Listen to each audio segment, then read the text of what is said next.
Turning now to our port reporter, Mr. Instrumentalist, who takes us back to a critical event in our state's quest for independence as he marks the anniversary of the Battle of San Jacinto. Thank you, Cindy. Not very long ago, in the course of human history, the Texians decided to form a republic. While unsuccessful at first, one improbable victory sealed the deal for Texas independence: the victory at the Battle of San Jacinto. The year was 1836, and after defeating the defenders of the Alamo and brutally murdering hundreds of soldiers at Goliad, General Lopez de Santa Anna and his powerful Mexican forces pursued the remaining rebels and prepared to put a swift end to the Texas quest for independence. There were many reasons that eventually led to the Battle of San Jacinto. There was a peace party and a war party in Texas, and those in the peace party were wanting to work within the government of Mexico to work out their differences and their concerns with the leadership of Mexico. There were others who felt that the only way they could have a life was to have an independent nation.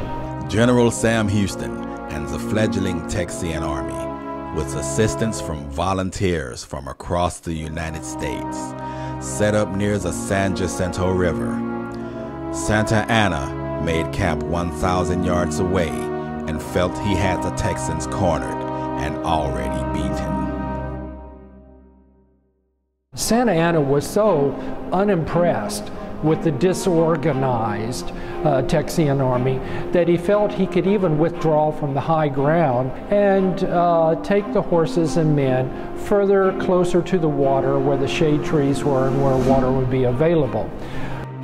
He did not post guards and spent the entire night building a flimsy barricade of pack saddles and salt sacks and branches, which really would have done little to ensure the safety of his men. But when an attack did not occur in the early morning hours, as was maybe the military tradition in Europe, he rested his troops. He had sent for 750 reinforcements, and they had arrived late that morning, on the morning of April 21st, 1836, which is the day the actual battle occurred. There had been a skirmish on April 20th, which was inconclusive, and both armies withdrew to their camps. When they charged down towards the Mexican camp, they fired their cannons, and their line of men spread out from north to south across the prairie, and the Mexican army was totally taken by surprise. This caused a great deal of confusion during the early moments of the battle, and truly it did not take more than 18 to 20 minutes to be in control of the Mexican camp. I would like to thank Larry Spazzik, Veronica Suarez, and the San Jacinto Museum for their contributions. And I would like to thank you for being a supporter of 713 News. Back to you, Cindy. Thank you, Mr. Instrumentalist. To see more of our Port Reporter, please go to 713news.com.